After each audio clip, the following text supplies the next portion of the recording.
The Gospel of Mark, chapter 14. It was now 2 days before the Passover and the Feast of Unleavened Bread, and the chief priests and the scribes sought how they might seize him by deception and kill him. For they said, "Not during the feast, because there might be a riot among the people." While he was at Bethany, in the house of Simon the leper, as he sat at the table, a woman came, having an alabaster jar of ointment of pure nard, very costly.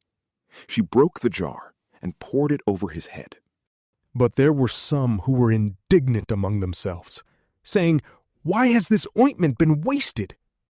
For this might have been sold for more than 300 denarii and given to the poor."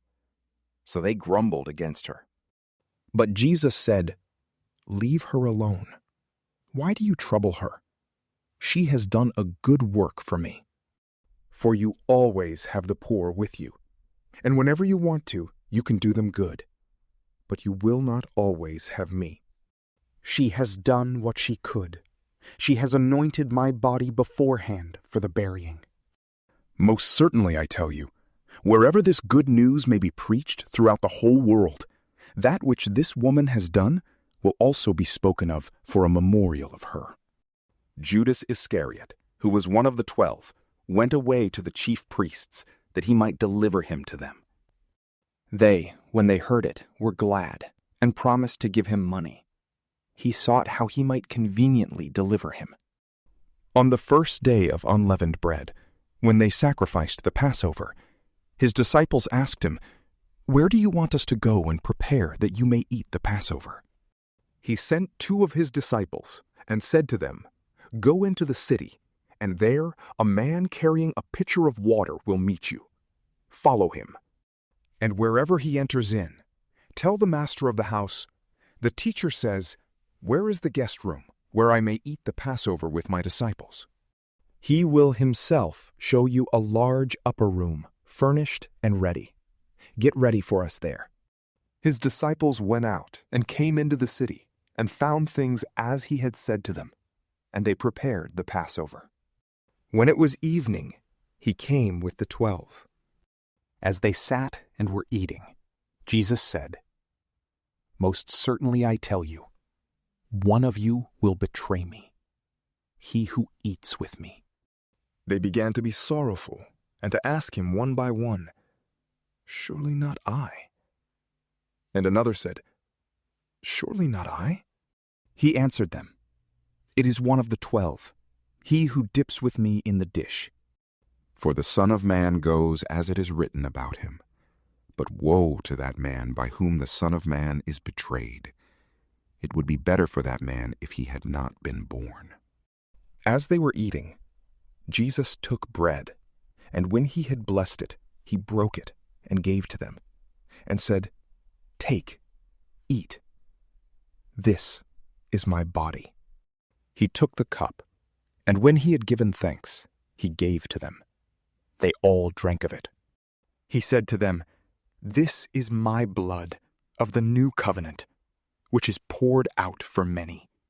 Most certainly I tell you, I will no more drink of the fruit of the vine until that day when I drink it anew in God's kingdom." When they had sung a hymn, they went out to the Mount of Olives. Jesus said to them, "All of you will be made to stumble because of me tonight. For it is written, 'I will strike the shepherd, and the sheep will be scattered.' However, after I am raised up, I will go before you into Galilee." But Peter said to him, "Although all will be offended, yet I will not." Jesus said to him, "Most certainly I tell you that you today, even this night, before the rooster crows twice, you will deny me 3 times. But he spoke all the more, "If I must die with you, I will not deny you." They all said the same thing. They came to a place which was named Gethsemane. He said to his disciples, "Sit here while I pray." He took with him Peter, James, and John, and began to be greatly troubled and distressed. He said to them, "My soul is exceedingly sorrowful, even to death. Stay here and watch."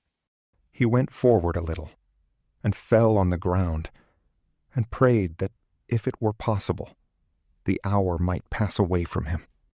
He said, "Abba, Father, all things are possible to you.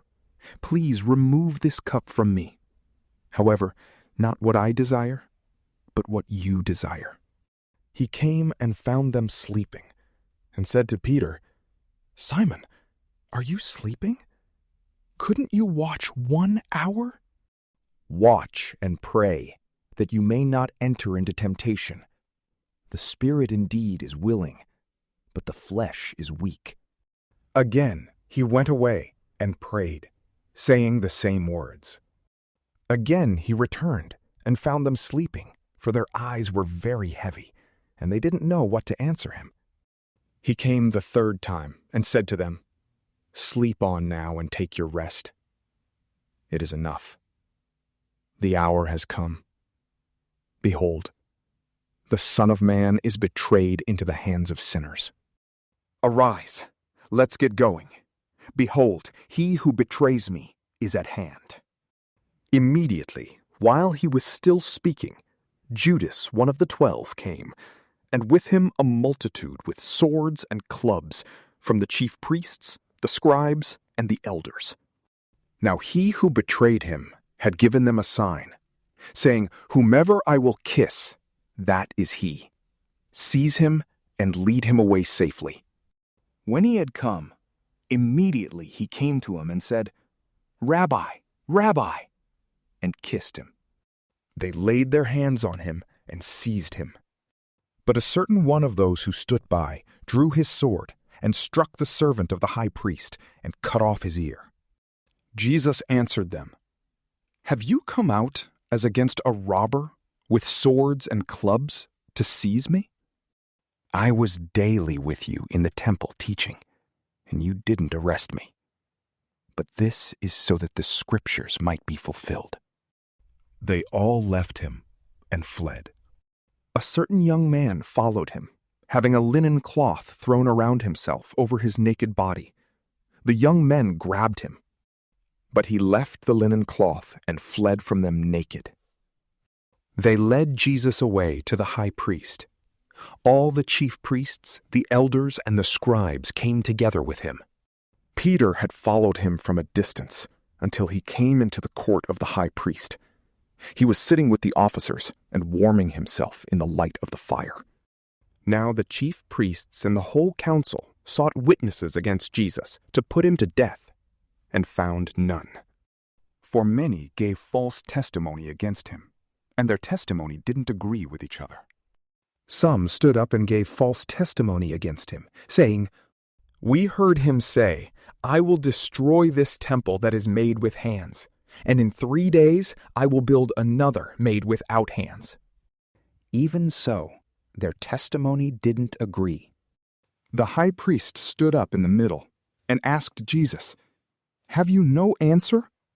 What is it which these testify against you?" But he stayed quiet and answered nothing. Again the high priest asked him, "Are you the Christ, the Son of the Blessed?" Jesus said, "I am. You will see the Son of Man sitting at the right hand of power, and coming with the clouds of the sky." The high priest tore his clothes and said, "What further need have we of witnesses? You have heard the blasphemy. What do you think?" They all condemned him to be worthy of death. Some began to spit on him, and to cover his face, and to beat him with fists, and to tell him, "Prophesy." The officers struck him with the palms of their hands. As Peter was in the courtyard below, one of the maids of the high priest came. And seeing Peter warming himself, she looked at him and said, "You were also with the Nazarene, Jesus." But he denied it, saying, "I neither know nor understand what you are saying." He went out on the porch, and the rooster crowed. The maid saw him and began again to tell those who stood by, "This is one of them." But he again denied it. After a little while again, those who stood by said to Peter, "You truly are one of them, for you are a Galilean, and your speech shows it." But he began to curse and to swear, "I don't know this man of whom you speak." The rooster crowed the second time. Peter remembered the words that Jesus said to him, "Before the rooster crows twice, you will deny me 3 times." When he thought about that, he wept. From PrayLamp, peace be with you.